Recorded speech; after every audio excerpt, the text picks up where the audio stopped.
Good morning students, hope you all are well.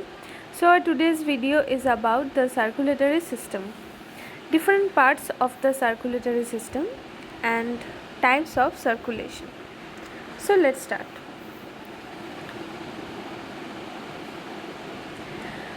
So the main objective of the circulatory system is to transport oxygen and other nutrients. So for that they need a medium, or we need a medium, so that is blood. So what are the different parts of our circulatory system? That is heart and the blood and other blood vessels. So blood vessels means the arteries, veins and capillaries. So it is a closed system and that is known as circulatory system. So the main part of the circulatory system is heart. So the heart is made up of the cardiac muscles. It is a special type of muscle, and our heart function like a pump. So it pumps continuously so that our cells can get proper oxygen, and the waste product means the carbon dioxide and lactic acid, they also can remove from the cells. Okay, so what is the location of our heart, where it is situated? So heart is located in the thorax between the lungs and above the diaphragm. Okay, so it is situated between the thorax of our lung and it is above the thorax, above the diaphragm.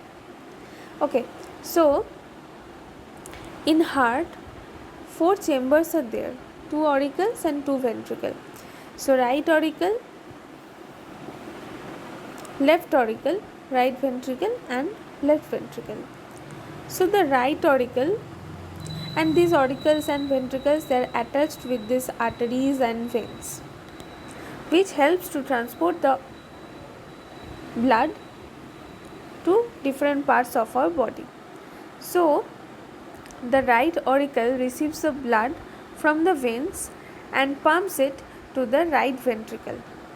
Okay, so when it goes into the right ventricle receives the blood from the right auricle and pumps it to the lungs.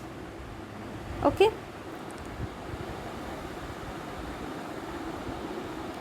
now the left auricle. So left auricle receives the oxygenated blood from the lung and it pumps it again into the left ventricle, and then left ventricle pumps the oxygenated blood to the rest part of our body. That means the right auricle and the right ventricle, they deals with the deoxygenated blood or the blood with carbon dioxide, and this left auricle and left ventricle, they deals with the oxygenated blood. Okay, so there are some vessels are there, arteries and veins and capillaries. So they help in transporting of oxygenated and deoxygenated blood. So the arteries, okay, so arteries mainly carry the oxygenated blood, although some exceptions are there, but generally they carry the oxygenated blood. So they are having very high blood pressure. Okay, and their thickness is vary with the size of the artery.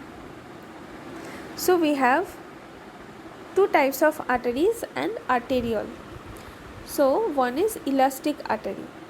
Elastic artery, so which are elastic arteries? So these are the large arteries, okay, that directly connected with the heart. Okay, so these are the large arteries that directly connected with the heart, and these arteries sometimes called conducting arteries. Why? Because they conduct blood from the heart to the muscular arteries. Okay, so next is our muscular artery. So they are medium in size. They call the distributing arteries. So elastic arteries are called the conducting arteries, muscular arteries are called the distributing arteries. Why? Because they distribute the blood to various organs or different parts of our body. And next is arterioles. So these are also muscular arteries, but they are very small in size and they maintain the blood pressure inside the arteries. Okay. Next is the vein. So veins carry mainly the deoxygenated blood or the blood that rich with carbon dioxide. So the veins return the blood to the heart. That means they take the blood or they receive the blood from the different organs or from tissues and they return it to the heart. When again it get purified. So inside the vein there is no valve are there. No valves are present in the veins. And the diameter is bigger than the arteries.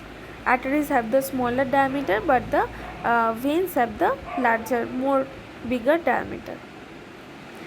Next, let's see types of blood circulation. Okay, so we have two types of blood circulation. One is systemic circulation and one is pulmonary circulation. So the circulation of the blood, it's mainly depend on the heart and all the arteries and veins which are connected with the heart. So first let's see what is systemic circulation. So in systemic circulation, bloods come out from the left ventricle. Okay, that means from the left ventricle the oxygenated blood is coming. So from the left ventricle the blood is coming by the aorta. Okay, that means the main artery. Okay, so after that the blood passes through the small arteries which carries the blood to the various parts or to the various organs of the body. So these arteries are further divided until they reach the arterioles. That means arterioles means these very small arteries. So what happened in systemic circulation? So from left ventricle the oxygenated blood is going to the aorta. From aorta the arteries, small arteries carry the blood and it transport it to different body organs or different parts of the body. Okay.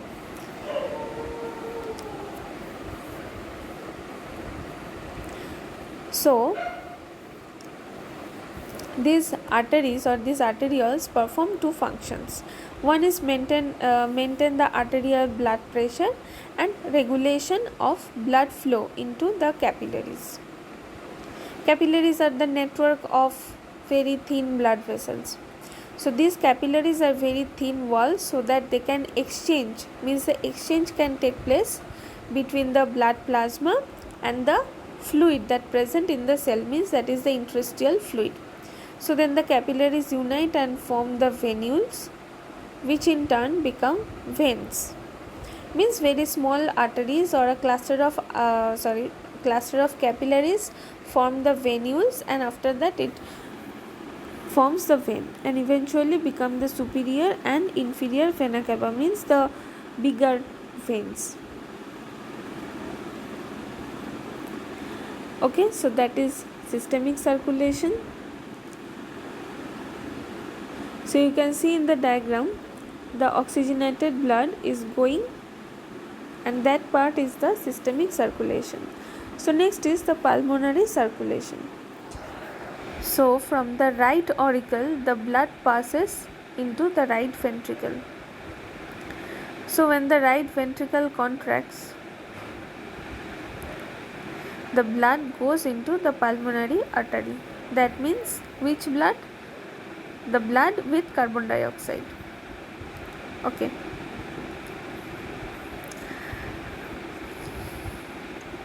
So when the blood goes into the pulmonary artery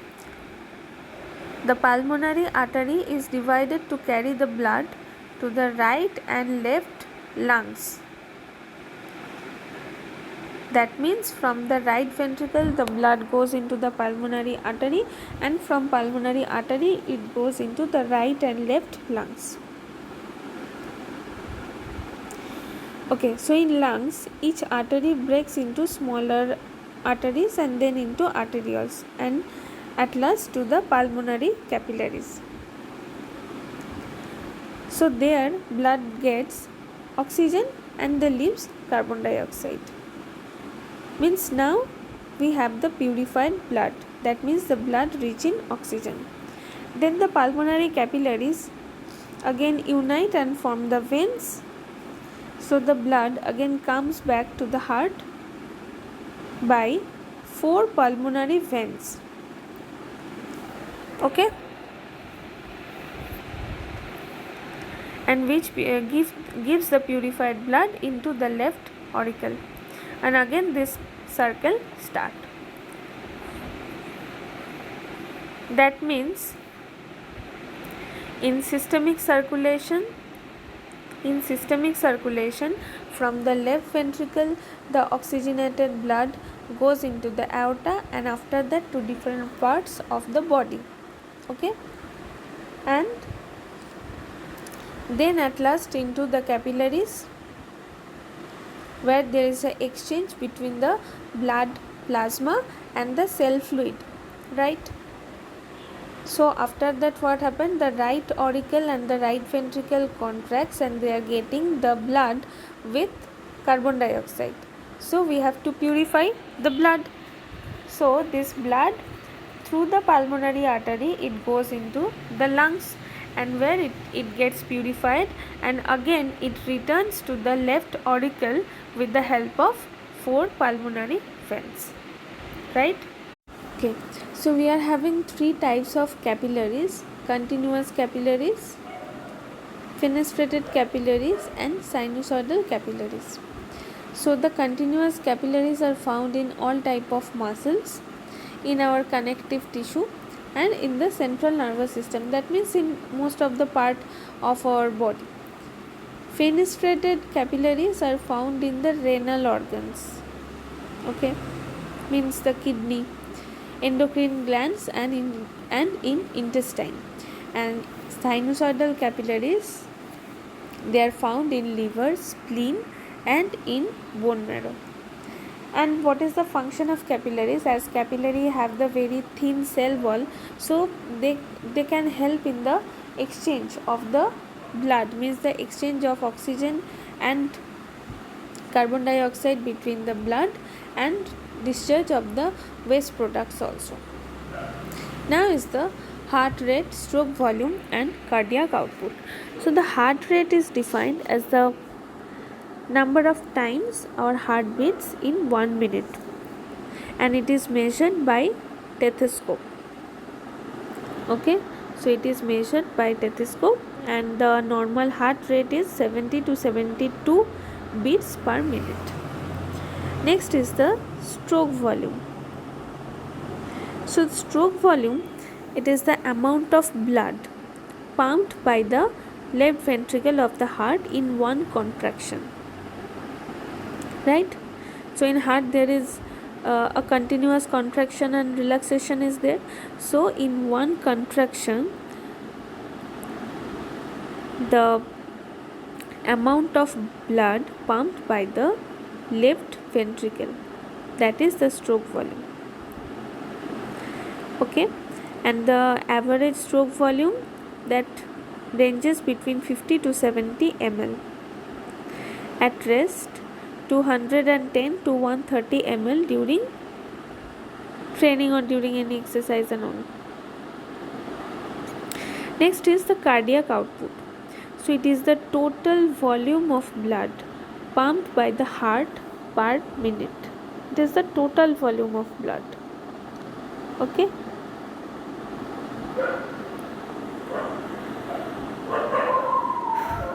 So it is the product of the heart, product of the blood pumped by each heartbeat and the number of the beats. That means we can say that cardiac output is equal to the stroke volume into the heart rate. and we can measure this in liter per minute, and in normal adult the cardiac output is almost 4.7 liters blood per minute. 4.7 liters of blood per minute.